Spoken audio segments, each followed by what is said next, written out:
Hello दोस्तों, स्वागत है आपका हमारे YouTube चैनल ज्ञान लोक में। आज हम बात करते हैं सर्वनाम यानी प्रोनाउन के बारे में। तो चलिए शुरू करते हैं।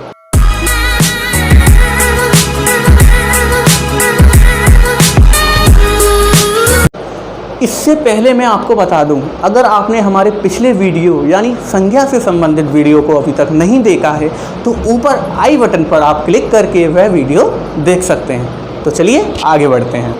सर्वनाम, सर्वनाम का अर्थ है सबका नाम।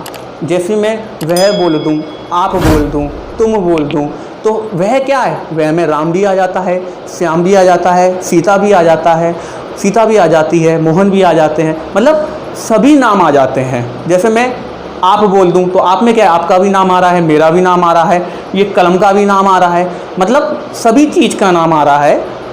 अर्थात संज्ञा की जगह इस्तेमाल होने वाले शब्द को सर्वनाम कहते हैं। अर्थात भाषा को प्रभावशाली बनाने के लिए संज्ञा के स्थान पर प्रयोग किए जाने वाले शब्दों को सर्वनाम कहते हैं। तो चलिए आगे बढ़ते हैं। हिंदी में मूल रूप से 11 सर्वनाम होते हैं। हिंदी में मूल रूप से 11 सर्वनाम होते हैं। जैसे मैं, तुम, यह, वह, आप, जो, सो, कौन, क्या, कोई, कुछ, यह होते हैं हिंदी में। अब आगे बात करते हैं। प्रयोग की दृष्टि से सर्वनाम के 6 प्रकार होते हैं। कौन कौन से होते हैं बताते हैं। पुरुषवाचक सर्वनाम यानी इसे व्यक्तिवाचक सर्वनाम भी कहते हैं। पुरुषवाचक सर्वनाम के 3 भेद होते हैं। पहला होता है उत्तम पुरुषवाचक सर्वनाम। यह बोलने वाला या लिखने वाला अपने लिए जिन सर्वनामों का उपयोग करता है उसे हम क्या कहते हैं? उत्तम पुरुषवाचक सर्वनाम कहते हैं। अब बोलने वाला या लिखने वाला कौन कौन से शब्द होते हैं? जैसे मैं, अपने लिए, मैं, हम, यह शब्द उत्तम पुरुषवाचक सर्वनाम का बोध कराते हैं। अब बात करते हैं मध्यम पुरुषवाचक सर्वनाम की। अब जिससे बात की जाती है उसके लिए जिन पुरुषवाचक सर्वनामों का उपयोग किया जाता है मध्यम पुरुषवाचक सर्वनाम कहलाते हैं। जैसे तू, तुम, आप। अब मान लो जिससे बात की जाती है, यानी मैं आपसे बात कर रहा हूँ तो मैं करके तो बात करूँगा नहीं, आप ही करके बात करूँगा ना, तो ये क्या है? पुरुषवाचक, मध्यम पुरुषवाचक सर्वनाम कहलाते हैं। ठीक है। तो अब बात करते हैं अन्य पुरुषवाचक सर्वनाम। अब अन्य का मतलब है यानी अन्य किसी और, यानी मैं और आप बात कर रहे हैं किसी और के बारे में, तो वह जा रहा है, वह खा रहा है, या वह दिल्ली जा रहा है, तो ये क्या है? यह जो शब्द हैं वह, वे, यह, तो ये क्या है? अन्य पुरुषवाचक सर्वनाम को बतलाते हैं। अब बात करते हैं निश्चयवाचक सर्वनाम। जिन सर्वनाम से किसी निश्चित वस्तु का, प्राणी का बोध होता है उसे निश्चयवाचक सर्वनाम कहते हैं। जैसे यह, वह आदि। उदाहरण के तौर पर समझेंगे, किसी निश्चित चीज़ की बात हो रही है, यहाँ पर किसी निश्चित चीज़ की बात हो रही है। जैसे कि यह ताजमहल है। अब ये ताजमहल क्या एक निश्चित है? यह ताजमहल है, यह शब्द का यूज हो रहा है इसमें, तो यह ताजमहल है। या कह लो ये पुस्तक सोने की है। अब ये पुस्तक जो है सोने की, एक निश्चित चीज़ की बात हो रही है यहाँ पे। तो जिस सर्वनाम से किसी निश्चित वस्तु का, प्राणी का बोध होता है उसे निश्चयवाचक सर्वनाम कहते हैं। अब बात करते हैं अनिश्चयवाचक सर्वनाम।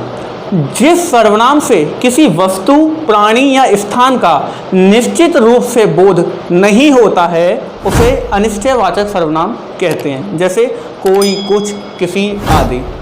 अब जैसे समझेंगे इसमें अनिश्चय यानी कोई भी निश्चित नहीं है।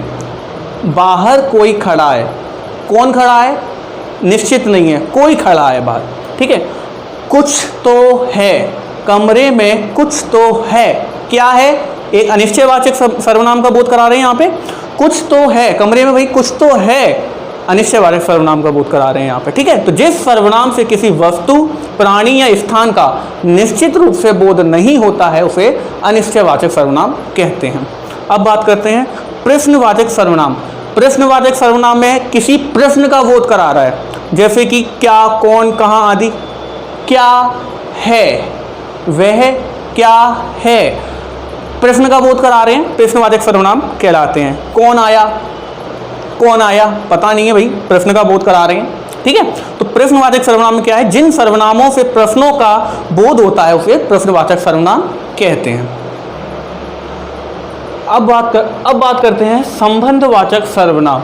जो सर्वनाम वाक्य के किसी दूसरी संख्या या सर्वनाम से संबंध स्पष्ट करता है उन्हें संबंधवाचक सर्वनाम कहते हैं। उदाहरण के तौर पर समझेंगे, जैसी करनी वैसी भरनी, जो करेगा सो भरेगा। यहाँ क्या है, जो सर्वनाम वाक्य की किसी दूसरी संख्या या सर्वनाम से संबंध स्पष्ट करता है उसे संबंधवाचक सर्वनाम कहते हैं। अब बात करते हैं निजवाचक सर्वनाम। जिस सर्वनाम का उपयोग केवल अपने लिए किया जाता है उन्हें निजवाचक सर्वनाम कहते हैं। अपने लिए किया जाता है यानी खुद के लिए। जैसे कि उदाहरण के तौर पर समझेंगे, मैं यह खुद लिख लूँगा। खुद यहाँ क्या है, निजवाचक सर्वनाम। मैं यह खुद कर लूँगा या यह वह अपने आप चली जाएगी। तो यहाँ क्या है, ये निजवाचक सर्वनाम कहलाते हैं। जिस सर्वनाम का उपयोग केवल अपने लिए किया जाता है उन्हें निजवाचक सर्वनाम कहते हैं। आशा करता हूँ ये वीडियो आपको पसंद आएगी। इसके लिए लाइक कीजिए, शेयर कीजिए, कमेंट कीजिए, अपने दोस्तों तक यह वीडियो पहुँचाएँ, सब्सक्राइब कीजिए। Thank you so much.